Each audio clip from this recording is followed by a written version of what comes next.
Life has no meaning. Each of us has meaning, and we bring it to life. It is a waste to be asking the question when you are the answer. Joseph Campbell was influenced by Carl Jung's analytical psychology, and his extensive work in comparative mythology and religion covers many aspects of the human experience. In his best-known work, The Hero with a Thousand Faces, published in 1949, Campbell describes the archetypal hero's journey, or monomyth, shared by the world, the hero being one who serves and sacrifices. He writes, "A hero ventures forth from the world of common day into a region of supernatural wonder. Fabulous forces are there encountered, and a decisive victory is won. The hero comes back from this mysterious adventure with the power to bestow boons on his fellow man."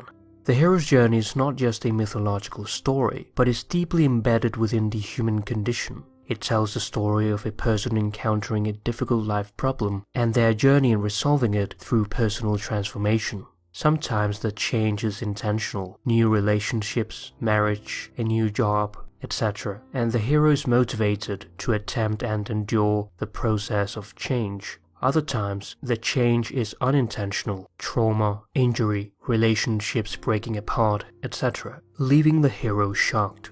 The hero journey provides a template for all change, intentional and unintentional. Patients who were introduced to the hero's journey as a means of reconceptualizing their disorder as a hero quest rather than an external stressful task shifted their attitude from passive to active, supporting them to become the author of their own lives. This has been clinically tested in a diverse range of issues such as anxiety, depression, trauma, addiction, PTSD, and psychosis. The role of the therapist is to guide and support personal change, acting as a mentor. It allows clients to become client heroes, assisting them to recognize where they are in their own process of change, how to navigate their own treatment journey, and author their own change story. In many of the hero myths, the weakness of the hero is balanced by the appearance of strong tutelary figures. A central hero of Greek mythology is Achilles, the greatest of all the Greek warriors. As a boy, he was guided by the wise centaur Chiron, tutor of gods and heroes, who instructed him in the arts of medicine, music, riding, and hunting. These godlike figures are in fact symbolic representatives of the whole psyche, the larger and more comprehensive identity that supplies the strength that the personal ego lacks. Their special role suggests that the essential function of the heroic myth is the development of the individual's ego consciousness, his awareness of his own strengths and weaknesses, in a manner that will equip him for the arduous tasks with which life confronts him. The significant life problem is a situation where the hero's existing knowledge and skills are no longer efficacious. In finding a solution, the hero is required to leave his familiar, known world and venture into the unknown. Significant life problems forces us to change. However, many of us are reluctant to do so, as we do not want to sacrifice our comfort. Ignoring these matters forms unconscious snags which give us a state of impoverishment in our personality and inhibit the growth of the good qualities that lie dormant in our psyche, making our shadow blacker and denser. We lose control of our life and become puppets of existence. As Stoic philosopher Seneca writes, fate leads the willing and drags along the reluctant.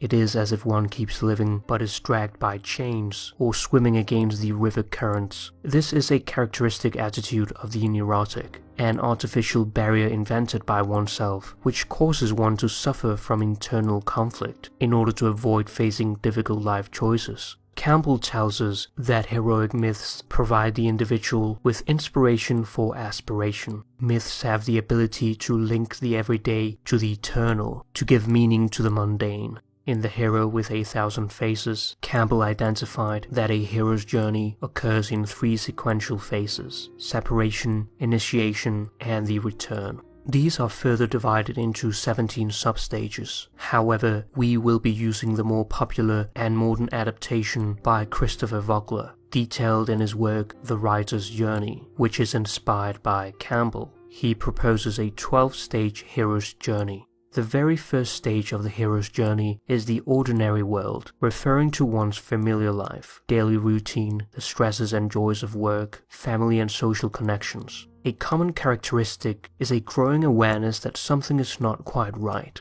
Life is somehow lacking. For instance, an employee may be aware that the enjoyment of his work has been diminishing for some time, but the demands of their day-to-day or concerns about finding an alternative job lead them to an increasingly stressful situation, and so they cling to their ordinary world. The separation phase of the hero's journey begins with the second stage, the call to adventure, disrupting the comfort of the hero's ordinary world and presenting him with a quest that must be undertaken. Unintentional calls may include the discovery of an infidelity, the death of a loved one, the diagnosis of an illness, etc., while intentional calls include seeking a new career, moving cities, the arrival of a first child, etc. The call to adventure separates the person from the aspects of their previous life and causes anxiety. Many are overwhelmed and believe that their problem is beyond their capabilities, leading to the third stage, refusal. This is a very common and important stage that communicates the risks involved in the journey ahead. However, remaining in the refusal stage will lead to a deterioration in one's life and relationships. One finds himself with little or no motivation, highlighting the ineffectiveness of one's coping strategies. This unfamiliar situation causes stress as one is unable to deal with the life problem. At this crucial turning point, the hero desperately needs guidance, leading to the fourth stage, meeting the mentor. The mentor is the archetypal wise old man. It is his role to assist the hero's progress to the realization that personal change is a necessity for the resolution of his problem, giving him practical training, wise advice, or self-confidence in order to overcome the initial fears, allowing him to move from inaction to action. These tutelary figures do not necessarily have to be physical ones. They can also be your favorite philosopher, public figure, family member, or any other person you look up to as your ideal self. When the hero is committed to change, we enter the second phase of the hero's journey, initiation, and the fifth stage, crossing the first threshold.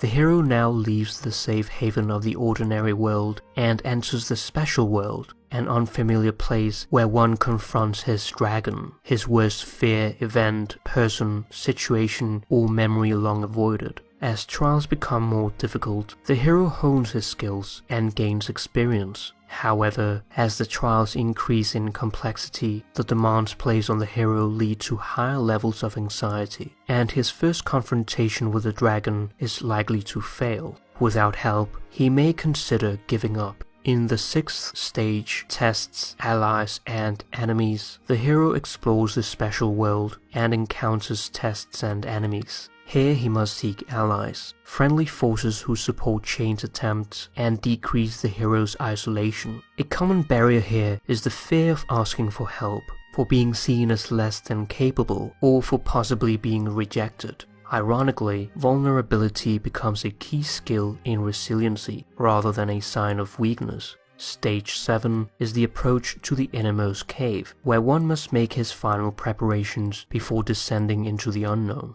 When the hero is ready, he faces the 8th stage, the supreme ordeal. It is the greatest challenge yet, the moment when all looks lost for the hero. Many feel like they're back at square one. Fortunately, allies have witnessed this major setback and are present to assist the hero. Over a period of time, the repeated confrontation with the dragon leads to the growing realization that what was once believed to be impossible is now possible. After facing the unknown and defeating the dragon, the hero experiences a psychological death and rebirth, the death of an old aspect of oneself, and the birth of a new and more capable self. The hero gains insights, receiving this as his reward, the 9th stage. But the journey is not over yet. Now begins the 3rd phase, the return. In the 10th stage, the road back, the hero must hold his reward and make his way back to the ordinary world. But on the way he will be confronted with more enemies and dragons. However, the hero knows that there's no way back and is motivated to keep going. In the 11th stage, the resurrection, the weary hero must experience a second psychological death, experiencing a resurrection with the attributes of his ordinary self, in addition to the new insights from the journey and characters he has met along the road of life. He moves from dependence to responsibility, from silence to finding his voice. The hero has increased resilience and has learned how to regulate fear, sadness, and other emotions that arise when taking action. He is now purified from the land of the dead and can return home, leading to the 12th and final stage, return with the elixir. The elixir is the final reward earned on the hero's journey. It is something for the hero to share with others, or something with the power to heal, wisdom, love, or simply the experience of surviving the special world.